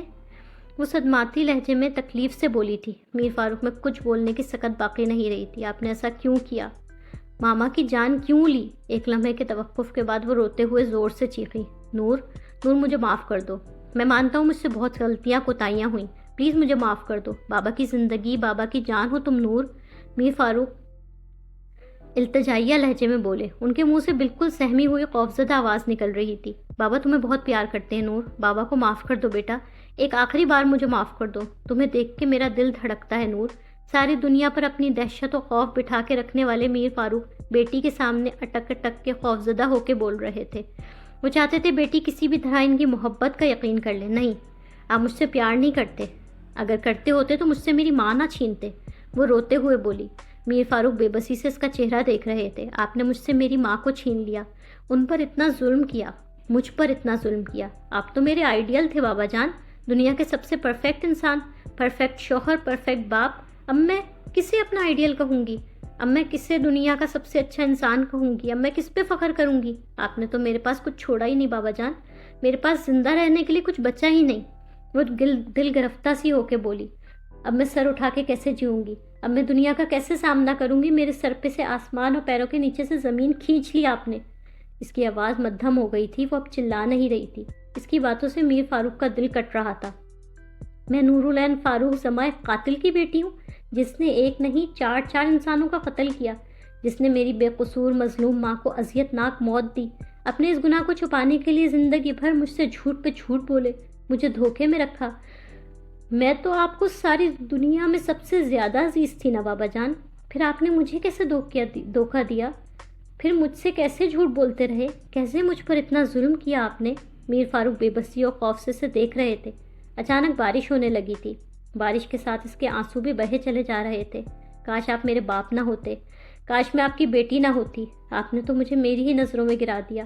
آپ نے تو مجھ سے میرا سب کچھ چھین لیا. میرا وجود، میری ہستی سب مٹی میں ملا دی، خاک کر دیا آپ نے بابا جان. وہ ٹوٹے لہجے میں بولی. نور میری بات سن لو. صرف ایک بار مجھے اپنے پاس آنے دو، صرف ایک بار. میر فاروق بے قراری سے اس کی طرف بڑھے تھے. نہیں بابا جان، پلیز میرے پاس نہ آئیے گا، پلیز میرے نزدیک نہ آئیے گا. آپ کے ہاتھوں پہ مجھے ماما کا خون لگا نظر آ رہا ہے. اپنے ہاتھوں کو غور سے دیکھیں بابا جان، ان پر ماما کا خون لگا ہے، ان پر ماما کا خون لگا ہے بابا جان. نفی میں سر ہلاتی وہ الٹے قدموں پیچھے کی طرف بھاگی. میر فاروق اپنی جگہ ساکت ہوئے تھے. وہ الٹے قدموں چلتی بیک یارڈ سے اندر کی جانب بھاگی تھی. میر فاروق ایک ہارے ہوئے شکستہ خور انسان کی طرح مایوس کھڑے تھے. بیٹی کی نظروں سے گر کے جیسے ان کے لیے دنیا اور زندگی میں سب کچھ ختم ہو گیا تھا. نورالعین کو انجا جاتا دیکھ کے امان فکر مند و پریشان ہوتا اس کے پیچھے بھاگا. وہ اندھیرے میں روتی ہوئی اندھا دھند کوریڈور میں بھاگی چلی جا رہی تھی. وہ موبائل کی ٹارچ چلائے اس کے پیچھے بھاگتا ہوا اندر آیا. اینا پلیز رکو. اینا میری بات سنو. اسے ڈر تھا کہ کہیں وہ خود کو کوئی نقصان نہ پہنچا لے۔ باہر گرج چمک کے ساتھ بارش ہو رہی تھی، بجلیاں چمکنے کی روشنی کھڑکیوں کے ذریعے اندر تک آ رہی تھی۔ نورالعین اس کی کوئی آواز نہیں سن رہی تھی، وہ مسلسل روتے ہوئے بھاگ رہی تھی۔ بارش تیز تھی اور بادل دل دہلانے والی حد تک زور سے گرج رہے تھے۔ میر فاروق دونوں ہاتھ لٹکائے، چہرہ جھکائے، بالکل خاموش، کسی بت کی طرح کھڑے تھے۔ فرحانہ نے نفرت سے دیکھتی آنسو بہاتی اندر کی جانب مڑی، نظریں جھکائے خاموش سے اپنے آنسوؤں کو پیتی بوا جی بھی ان کی پیچھے چلی گئیں۔ بیک یارڈ میں صرف میر فاروق اور علی بخش کھڑے تھے۔ میرے سر پر سے آسمان اور پیروں کے نیچے سے زمین کھینچ لیا آپ نے۔ نیلوفر کی کھدی قبر کی مٹی کو ایک ٹک دیکھتے ان کے کانوں میں نورالعین کی روتی ہوئی آواز گونج رہی تھی، آپ قاتل ہیں۔ نہیں، یہ نہیں ہو سکتا، میرے بابا کسی کا قتل نہیں کر سکتے، میری ماں کو مجھ سے میرے بابا نہیں چھین سکتے، آپ نے میرا بھروسہ توڑ دیا۔ اب میں کسے اپنا آئیڈیل کہوں گی؟ اب میں کسے دنیا کا سب سے اچھا انسان کہوں گی؟ کاش آپ میرے باپ نہ ہوتے، کاش میں آپ کی بیٹی نہ ہوتی۔ بابا جان پلیز میرے پاس نہ آئیے گا، آپ کے ہاتھوں پہ ماما کا خون لگا ہے۔ انہوں نے اپنے دونوں ہاتھوں کے ہتھیلیاں اپنی آنکھوں کے سامنے پھیلائیں۔ آپ کے ہاتھوں پہ مجھے ماما کا خون نظر آ رہا ہے، آپ نے تو مجھ سے میرا سب کچھ چھین لیا، مجھے میری ہی نظروں میں گرا دیا، میں تو آپ کو ساری دنیا میں سب سے زیادہ عزیز تھی نا بابا جان، پھر آپ نے مجھے کیسے دھوکہ دیا، پھر آپ نے مجھ سے کیسے جھوٹ بولے۔ انہیں واقعی اپنے ہاتھوں پر نیلوفر کا خون لگا دکھ رہا تھا۔ علی بخش کچھ فاصلے پر کھڑا انہیں تشویش اور فکر سے دیکھ رہا تھا۔ میں سب سے لڑتی رہی، میرے بابا جان گناہگار نہیں ہو سکتے، وہ کسی کا قتل نہیں کر سکتے، مگر آج دیکھ رہی ہوں اپنے بابا جان کو قاتل کے روپ میں، گناہگار کے روپ میں، ایک ظالم شخص کے روپ میں۔ کیوں کیا آپ نے ایسا؟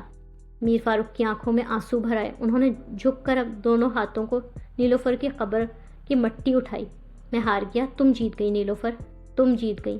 پاس نہ ہو کے بھی تم اپنی بیٹی کو اپنی محبت اور سچائی کا یقین دلا گئی، اور میں عمر بھر اسے بے پناہ چاہ کے بھی آج اپنی چاہت کا یقین نہیں دلا سکتا۔ میں اپنی چاہت کا یقین نہیں دلا سکتا اسے آج۔ وہ کچھ نہیں سن رہی، وہ آج میری کوئی بات نہیں سن رہی، نفرت کر رہی ہے مجھ سے۔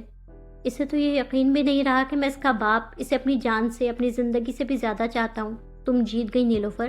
میر فاروق سے وہاں ہار گیا، اپنی بیٹی ہار گیا، اپنی زندگی، اپنی نور ہار گیا۔ وہ اس کی قبر کی مٹی اپنے دونوں ہاتھوں میں بھرے شکستہ خور آواز میں بولے۔ وہ بچوں کی طرح پھوٹ پھوٹ کے رو رہے تھے۔ مالک کو یوں روتا ٹوٹتا دیکھ کے علی بخش کی آنکھیں درد و غم سے بھر گئی تھی۔ اس کی ہمت نہیں ہو رہی تھی کہ ان کے پاس جائے، انہیں حوصلہ دے۔ اینا، اینا رکو، اینا پلیز میری بات سنو۔ تنگ کوریڈور میں اپنے آگے اندھا دھند بھاگتی نورالعین کو پکارتا وہ اس کے پیچھے بھاگ رہا تھا۔ نورالعین اس وقت اپنے آپ میں نہیں تھی، بار بار اس کی آنکھوں کے آگے اندھیرا چھا رہا تھا، مگر وہ رک ہی نہیں رہی تھی۔ اچانک پھر اس کا سر گھوما، آنکھوں کے آگے اندھیرا آیا، وہ چکرا کے فرش پر زور سے گری۔ اینا، اسے فرش پر گرتا دیکھ کے وہ دور ہی سے چلایا۔ امان دیوانہ وار دوڑ کے تڑپ کے اس کے پاس آیا۔ وہ بے ہوش ہو گئی تھی۔ امان نے اسے تیزی سے اپنے بازوؤں میں اٹھایا، وہ اسے اٹھائے سامنے نظر آتے کمرے کی جانب بڑھا۔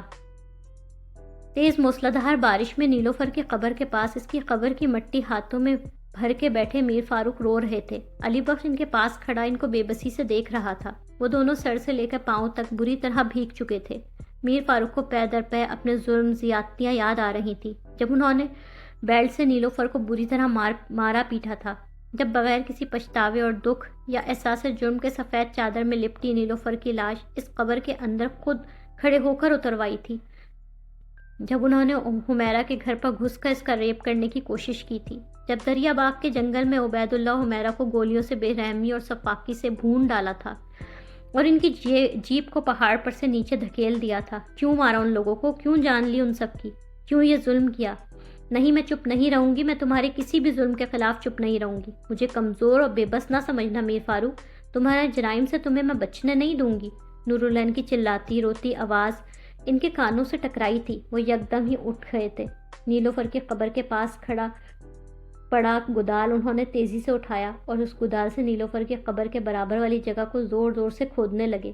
ان کا عجیب پاگلوں والا جنونی سا انداز تھا۔ علی بخش گھبرا کے ان کے پاس آیا۔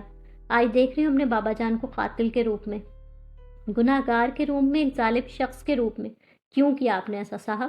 علی بخش نے ان کا شانہ ہلایا۔ صاحب رک جائیں، کیا کر رہے ہیں آپ؟ علی بخش نے گدال ان کے ہاتھ سے چھیننی چاہی۔ اپنی قبر کھود رہا ہوں علی بخش، اپنی قبر خود اپنے ہاتھوں سے کھود رہا ہوں۔ انہوں نے اس کا ہاتھ جھٹک دیا۔ صاحب یہ نہ کریں، صاحب آپ کو خدا کا واسطہ ہے۔ علی بخش رو پڑا تھا۔ خود کو سزا نہ دے، اس کا انداز منت والا تھا۔ سزا تو سنائی جا چکی علی بخش۔ میر فاروق قبر کھودتے ہوئے رک گئے۔ وہ علی بخش کی طرف دیکھ کے غم و مایوسی سے بھری آواز میں بولے، سنا نہیں تم نے؟ نور مجھے سزا سنا گئی ہے، عمر بھر اپنی نفرت کی سزا، عمر بھر مجھ سے نفرت کرے گی اب وہ۔ ان کی آنکھیں آنسوؤں سے بھری تھیں۔ ساری عمر بچتا رہا، جرم پہ جرم کیے، پر قانون، عدالت، پولیس سب کی گرفت سے بچتا رہا، پر قدرت نے مجھے وہاں لے جا کے مات دی جہاں کی مات سب سے بھاری ہے۔ اپنی بیٹوں کی نظروں میں گر گیا ہوں میں، اس کا اعتبار کھو چکا ہوں۔ وہ ٹوٹے لہجے میں بولے۔ علی بخش انکار میں سر ہلاتا رو رہا تھا۔ مالک کی یہ حالت، یہ غم، یہ ہار وہ دیکھ نہیں سکتا تھا۔ نور کی آنکھوں میں میرے لیے بے اعتباری دیکھی تھی تم نے؟ اس کی آنکھوں میں شکوے، الزام دیکھے تھے تم نے؟ روتے ہوئے وہ بالکل شکست کھورا انداز میں علی بخش سے پوچھ رہے تھے۔ آج نور کو ہمیشہ کے لیے کھو دیا میں نے علی بخش، آج اپنی بیٹی کو ہمیشہ کے لیے کھو دیا میں نے۔ سب ختم ہو گیا، سب ختم ہو گیا، کچھ بھی نہیں بچا، کچھ بھی نہیں بچا۔ وہ اپنے خالی ہاتھوں کو دیکھتے ہوئے روتے ہوئے بولے۔ کچھ لمحوں کے توقف کے بعد انہوں نے سر اٹھایا۔ ان کی آنکھوں میں کچھ غیر معمولی تھا۔ نور کی آنکھوں میں اپنے لیے الزام، بے اعتباری، شکوے لے کے میں اب کیسے زندہ رہوں گا علی بخش؟ ان کی آواز قدرے بلند ہوئی تھی۔ انہوں نے یکدم ہی دیوانہ وار اٹھ کے زمین پر پڑا ریوالور اٹھایا۔ علی بخش گھبرا کے ان کی طرف لپکا تھا تاکہ ریوالور ان کے ہاتھ سے جھپٹ سکے۔ اس کے ریوالور جھپٹنے سے پہلے ہی میر فاروق نے وہ ریوالور اس کی طرف اچھالا تھا۔ ریوالور سیدھا علی بخش کے ہاتھ میں آیا۔ صاحب، علی بخش نے گھبرا کے انہیں دیکھا۔ گولی چلاؤ علی بخش، اس ریوالور سے میرے کہنے سے تم نے بہت لوگوں کی جانیں لی ہیں، آج میرا قصہ بھی تمام کر دو۔ میر فاروق اس کے عین سامنے کھڑے تھے۔ وہ اپنے سینے پر عین دل کی طرف اشارہ کر کے بولے تھے، صاحب خدا کے لیے ایسا نہ کریں، صاحب سب ٹھیک ہو جائے گا، بیبی زیادہ دیر آپ سے ناراض نہیں رہیں گی، وہ آپ سے بہت پیار کرتی ہیں۔ علی بخش انکار میں سر ہلاتا ہوا رو پڑا تھا۔ اور اعتبار؟ کیا وہ اعتبار کرے گی دوبارہ مجھ پہ؟ اپنی ماں کا خون معاف کر دے گی؟ میر فاروق نے جذباتی ہو کے پوچھا۔ علی بخش ان کے اس سوال پر چپ ہو گیا تھا۔ نہیں علی بخش، قدرت مجھے سزا سنا چکی ہے، مجھے سزا کو قبول کر لینے دو۔ میر فاروق نفی میں سر ہلا کے عجیب لہجے میں بولے۔ ساری بھاگ دوڑ ختم، کھیل ختم، میر فاروق زماں کے لیے کھیل ختم ہو گیا علی بخش، گولی چلاؤ۔ ان کی آنکھوں میں اس لمحہ غم تھا، پچھتاوے تھے، نورالعین کی محبت بھری تھی۔ یہاں دل پہ چلانا بالکل سیدھی، جیسے نور کی ماں پر چلائی تھی، بالکل اسی طرح۔ انہوں نے سینے پر زور سے ہاتھ مارا۔ صاحب مجھے معاف کر دیں، صاحب یہ مجھ سے نہیں ہوگا۔ علی بخش نے روتے ہوئے ان کے آگے منت بھرے انداز میں ہاتھ جوڑے تھے۔ یہ میرا تمہیں آخری حکم ہے علی بخش، ساری زندگی میرا ہر حکم تم نے مانا، بغیر سوال کیے، بغیر وجہ پوچھے، آج یہ آخری حکم مانو تم میرا۔ میر فاروق مالکانہ حکم سے بولے۔ علی بخش مسلسل نفی میں سر ہلاتے رو رہا تھا۔ اپنی وفاداری پوری کرو، آج تمہاری وفاداری کا امتحان ہے، خبردار رونا نہیں، ہاتھ نہ کانپے تمہارے، گولی چلاؤ علی بخش، میرا حکم پورا کرو۔ میر فاروق بے خوف کھڑے ہو کے سینے پر گولی کھانے کے لیے تیار کھڑے تھے۔ وہ جذباتی انداز میں سے حکم دے رہے تھے۔ علی بخش خوف سے کانپ رہا تھا، اس کے ہاتھ لرز رہے تھے۔ اس نے روتے ہوئے ریوالور سیدھا کیا تھا، اس نے نشانہ باندھا تھا۔ نور، بابا لوز یو۔ میر فاروق ہلکی آواز میں بار بار یہی بولے جا رہے تھے۔ علی بخش نے ٹریگر دبایا تھا، گولی سیدھے میر فاروق کے سینے پر جا کے لگی، وہ زمین پر گرے تھے۔ صاحب، علی بخش کی آنکھوں سے آنسو نکلے۔ اس نے روتے ہوئے اپنی کنپٹی پر ریوالور تان لی تھی، جس کا وہ عمر بھر جان نثار وفادار رہا تھا۔ اس کے مر جانے کے بعد اب اس کے پاس زندہ رہنے کی کوئی وجہ، کوئی جواز ہی نہیں رہا تھا۔ گولی چلنے کی آواز زوردار تھی، سب طرف گونجی تھی۔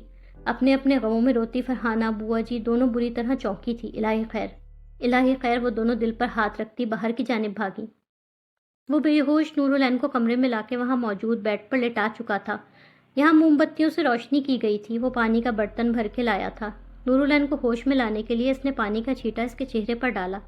اچانک اس کے کانوں میں آگے پیچھے 2 گولیاں چلنے کی خوفناک سی آواز گونجی۔ برتن اس کے ہاتھ سے چھوٹ کر نیچے فرش پر گرا۔ نورالعین اسی طرح بے ہوش تھی۔ گولیوں کی آوازوں پر وہ بری طرح گھبرا کے باہر کی جانب بھاگا۔ بوا جی فرحانہ گھبرا کے بھاگتی ہوئی باہر نکلی۔ سامنے کا منظر دیکھ کر بوا جی چیخی تھی۔ فرحانہ خوفزدہ سی اپنی جگہ رک گئی تھی۔ امان بھی بھاگتا ہوا بیک یارڈ میں آیا تھا۔ سامنے کھدی ہوئی زمین پر میر فاروق الٹے ہوئے پڑے تھے۔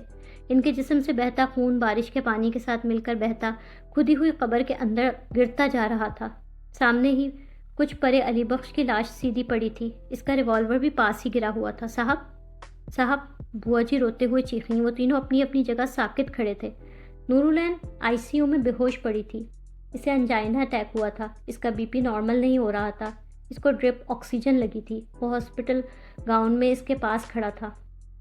اس نے پرنم آنکھوں کے ساتھ نورالعین کے چہرے پر آہستہ سے ہاتھ پھیرا، اس کے ماتھے پر آئے بال نرمی سے پیچھے کیے۔ وہ اسے اتنی بے قراری و فکر سے دیکھ رہا تھا جیسے اگر نورالعین کو کچھ ہوا تو وہ بھی زندہ نہیں رہ سکے گا۔ وہ آئی سی یو سے پریشان حال فکر مند سا باہر نکلا۔ کوریڈور میں فرحانہ فکر مند گھبرائی ہوئی کھڑی تھی۔ بوا جی وہیں ایک بینچ پر ہاتھ میں تسبیح لیے بیٹھی تھیں۔ ان کی آنکھوں میں آنسو بھرے تھے۔ اینا کیسی ہے امان؟ ڈاکٹرز کیا کہہ رہے ہیں؟ فرحانہ لپک کے اس کے پاس آئیں۔ بوا جی نے بھی بیٹھے بیٹھے اسے تشویش سے دیکھا۔ انجائنا اٹیک ہوا ہے، وہ سنجیدگی سے بولا۔ اس کی آنکھیں پریشانی اور فکر سے بھری تھیں۔ مائی گاڈ! فرحانہ نے دل پر ہاتھ رکھا۔ خدایا یہ کیسی آزمائش ہے؟ بوا جی روتے ہوئے بولیں۔ اینا ٹھیک ہو جائے گی فرحانہ خالہ، آپ اللہ پر بھروسہ رکھیں۔ اس نے روتی ہوئی فرحانہ کو اپنے ساتھ لگایا، پھر انہیں بینچ پر بٹھانے کے بعد اس نے روتی ہوئی بوا جی کے کندھے پر ہاتھ رکھا اور انہیں تسلی دی۔ بوا جی پلیز حوصلہ رکھیں، اینا کو کچھ نہیں ہوگا۔ بوا جی اس کے ساتھ لگ کے زاروں قطار رو پڑی تھی۔ اس نے بوا جی کا سر اپنے کندھے سے لگا لیا تھا۔ فرحانہ آئی سی یو کے باہر کوریڈور میں کھڑی تھی۔ وہ گلاس وال سے چہرہ ٹکائے اندر گلاس کے اس پار آئی سی یو میں بیڈ پر بے ہوش پڑی نورالعین کو دیکھ رہی تھی۔ امان ان کے برابر میں آ کے کھڑا ہو گیا۔ فرحانہ نے اسے دیکھا۔ اسے کچھ ہوا تو میں زندہ کیسے رہ پاؤں گی؟ آنکھوں میں نمی لیے وہ بھرائی ہوئی آواز میں بولا تھا۔ نظریں آئی سی یو کے بیڈ پر پڑی نورالعین پر جمی تھی۔ مجھے تسلی دے رہے تھے، اب خود ہمت ہار رہے ہو؟ فرحانہ رندی ہوئی آواز میں بولی۔ اسے اس حال میں یوں پڑا بیمار دیکھا نہیں جا رہا فرحانہ خالہ۔ میری اینا تو ایک ہستی چہکتی لڑکی تھی نا، خوش رہنے والی، بات بات پہ ہنسنے والی۔ اسے کبھی اس حال میں پڑا دیکھوں گا میں نے تصور بھی نہیں کیا تھا۔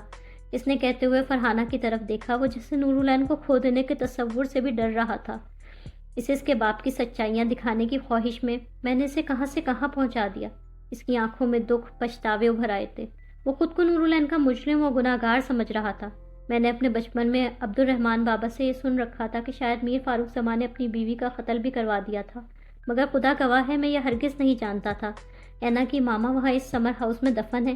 اگر مجھے ہلکا سا بھی شک ہوتا تو کل اسے وہاں ہرگز نہ جانے دیتا۔ میں تو صرف اپنے ماں باپ بہن کے قتل کی سچائی ان پر کھولنا چاہتا تھا۔ اینا کو اس کے ماما کے حوالے سے کوئی اذیت ناک بات پتہ چلے یہ تو میں ہرگز نہیں چاہتا تھا۔ ایک پل کے لیے نورالعین کو ٹکٹکی باندھے دیکھتا رہا، پھر آواز کی بھراہٹ پر قابو پا کے مدھم لہجے میں دکھ سے بولا، یہ سب اسی طرح ہم سب پر کھلنا تقدیر میں لکھا تھا امان۔ کل اگر تم اینا کو سمر ہاؤس جانے سے روک بھی لیتے تو بھی قدرت اس پر سچائی کھولنے کا کوئی اور راستہ بنا لیتی۔ اللہ نے فاروق بھائی کے گناہوں کا پردہ اب کھولنا ہی تھا۔ فرحانہ اس کے شانے پر نرمی سے ہاتھ رکھ کے مدھم آواز میں بولی تھی۔ وہ اس کے اندر کا احساس ندامت کم کروانا چاہتی تھی۔ ناحق مظلوموں کا خون بہا وہ عمر بھر معزز اور محترم تو نہیں بنے رہ سکتے تھے نا۔ ان کی آنکھوں میں میر فاروق کے لیے نفرت اور غم و غصہ بھرا تھا۔ میں بس یہ سوچ کر پریشان ہو رہی ہوں کہ اینا ہوش میں آئے گی تو باپ کی موت کی خبر اسے ملے گی، وہ یہ صدمہ کیسے سہ پائے گی، وہ یہ دکھ کیسے برداشت کرے گی۔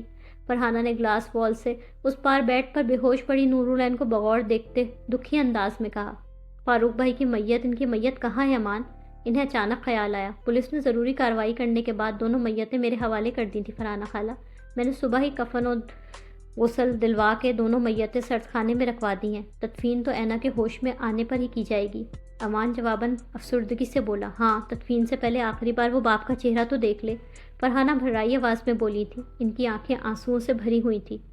نورالعین دواؤں کے زیر اثر غنودگی میں تھی۔ اس کی حالت قدرے بہتر نظر آ رہی تھی، مگر چہرہ بالکل سفید پڑا ہوا تھا جیسے وہ برسوں کی بیمار تھی۔ امان اس کے بیڈ کے پاس کرسی پر بیٹھا تھا، اس کے چہرے پر نظریں جمائے اداسی سے اسے دیکھ رہا تھا۔ ایک ایک کر کے اسے نورالعین کے ساتھ اپنے بیتے تمام لمحے یاد آ رہے تھے۔ پتہ ہے جب تم ساتھ ہوتے ہو نا پھر کسی چیز سے ڈر نہیں لگتا، جب تم ساتھ نہیں ہوتے تو ڈر لگتا ہے۔ اس کے کانوں میں نورالعین کی محبت بھری آواز گونجی، تم میرا مان ہو امان، میرے اپنے، میرا سب کچھ۔ وہ اس پر اندھا اعتبار کرتی تھی۔ تم ساتھ ہوتے ہو نا میں خود کو محفوظ محسوس کرتی ہوں۔ مجھے لگتا ہے دنیا کی کوئی تکلیف مجھ تک نہیں پہنچ سکتی، اور میری ہی وجہ سے آج تم اس تکلیف میں ہو۔ اس کے چہرے کو دیکھتے ہوئے اس نے دل گرفتگی سے سوچا، میر فاروق سے بدلے کی آگ میں اندھا دھن ہو کر میں یہ بھول ہی گیا کہ جس روز اس کے گناہوں سے پردہ اٹھے گا تم پہ کیا گزرے گی، تم کس اذیت سے گزرو گی۔ وہ اپنی جان سے بھی بڑھ کر نورالعین کو چاہتا تھا، اور آج اس حالت میں دیکھ کر خود کو اس کی موجودہ حالت کا ذمہ دار اور مجرم سمجھ رہا تھا۔ کہنے کو اپنا بدلہ لے لیا میں نے، مما پاپا آشو کا قاتل کل رات اپنے انجام کو پہنچ گیا، مگر پھر دل اتنا خالی خالی سا کیوں ہے؟ اس کی آنکھیں دکھ، احساس ندامت اور آنسوؤں سے بھری تھیں۔ یہ بدلہ ہی تو میری زندگی کا مقصد تھا نا، پھر آج جب میرا دشمن اپنے بدترین انجام کو پہنچ گیا تو مجھے خوشی کیوں نہیں ہو رہی؟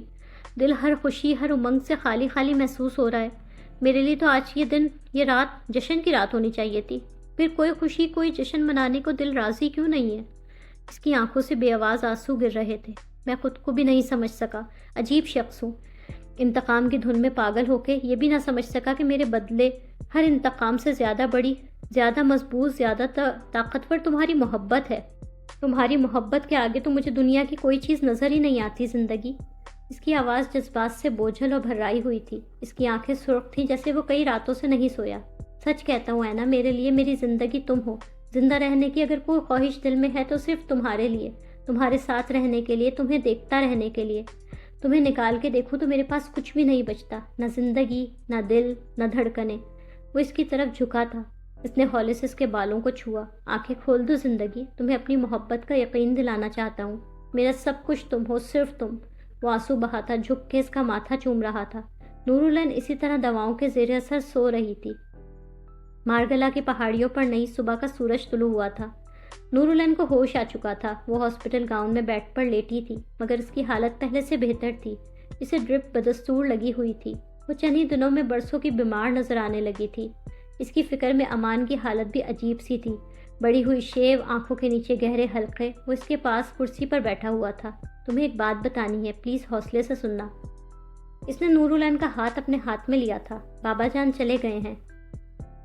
نورالعین نے ان کی طرف دیکھ کے سنجیدگی سے پوچھا۔ اینا، تم کیسے جانتی ہو؟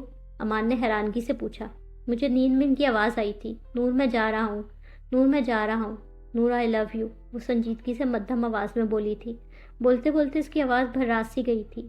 باپ کی موت کا دکھ، صدمہ اندر ہی اندر سے توڑ رہا تھا۔ اینا پلیز اپنی طبیعت خراب مت کرنا، پلیز۔ وہ اس کی طرف جھک کے پیار و فکر سے بولا۔ بابا جان اب کہاں ہیں؟ اپنی آخری منزل پر جانے کے لیے تمہارے منتظر ہیں۔ تم ان کو آخری بار دیکھ لو، مل لو، پھر وہ اپنی آخری منزل پر چلے جائیں گے۔ وہ دکھ سے بھری آواز میں بولا تھا۔ نورالعین کا ہاتھ اس کے ہاتھ میں تھا۔ نورالعین لیٹے ہوئے بے آواز آنسو بہا رہی تھی۔ اس کا چہرہ درد، شدید غم میں ڈوبا ہوا تھا۔ امان اس کا غم محسوس کر سکتا تھا۔ وہ آہستہ آہستہ اس کا ہاتھ سہلا رہا تھا۔ یہ میر فاروق کے سویم کا دن تھا۔ نورالعین 2 دن ہاسپٹل ایڈمٹ رہی۔ بیماری اور کمزوری اس کی آنکھوں اور چہرے سے ظاہر تھی۔ اتنے بڑے دکھ اور سانحے نے اس کو بری طرح توڑ کے رکھ دیا تھا۔ اس کی آنکھیں رو رو کے سوج چکی تھی۔ ہال نما کمرے میں ان کے کئی رشتہ دار، ملنے جلنے والی خواتین بیٹھی قرآن شریف پڑھ رہی تھیں۔ مسز غوری، آسیہ بھی ان خواتین میں شامل تھیں۔ سب کے چہروں پہ افسوس پھیلا نظر آ رہا تھا۔ نورالعین ایک طرف نڈھال، غمزدہ سی بیٹھی تھی۔ خواتین آ کے اس کے سے تعزیت کر رہی تھیں۔ اس کے دائیں جانب فرحانہ اور بائیں جانب بوا جی بیٹھی ہوئی تھیں۔ ان دونوں کے ہاتھوں میں بھی سپارے تھے۔ ہال کے دروازے کے باہر سے امان گزرا تھا۔ وہ سفید شلوار قمیض میں تھا۔ وہ چلتے چلتے دروازے کے باہر رکا تھا۔ اس نے درد، غمزدہ، نڈھال بیٹھی نورالعین کو دیکھا۔ وہ دکھی سے وہاں سے پلٹا تھا۔ زمان ہاؤس سوگواری، اداسیوں میں ڈوبا ہوا لگ رہا تھا۔ نورالعین میر فاروق کی اسٹڈی میں ان کی ٹیبل پر بیٹھی تھی۔ میر فاروق کی موت کو 1 ماہ گزر چکا تھا۔ وہ ان کی موت کو قبول کر چکی تھی۔ صدمے کو اس نے اپنے اندر اتار لیا تھا۔ بظاہر دنیا کے سامنے اب وہ خود کو نارمل ظاہر کرتی تھی۔ اس وقت اس کے سامنے کئی دفتری فائلز کھلی تھی، فائلوں کا انبار تھا، لیپ ٹاپ بھی سامنے کھلا ہوا رکھا تھا۔ اس کی پوری کی پوری شخصیت بدل گئی تھی۔ اس نے ہلکے رنگوں کا سادہ شلوار قمیض پہن رکھا تھا۔ نہ چہرے پر میک اپ تھا، نہ جسم پر کوئی زیور۔ اینا، امان آیا ہے۔ فرحانہ اسٹڈی میں آئی تھی، اندر آ کے مدھم آواز میں بولی۔ اچھا۔ نورالعین نے فائل چیک کرتے ہوئے سنجیدگی سے نظریں اٹھا کے انہیں دیکھا۔ وہ نہ امان کے نام پر چوکی تھی، نہ اس کے آنے پر۔ اس سے مل لو اینا، 1 مہینہ ہو گیا وہ روز تم سے ملنے آتا ہے، تم روز اسے ملے بغیر واپس لوٹا دیتی ہو، نہ اس کا فون سن رہی ہو، نہ اس سے مل رہی ہو۔ ایسا کب تک چلے گا بیٹا؟ فرحانہ اس کے نزدیک آ کے رسانیت سے بولی۔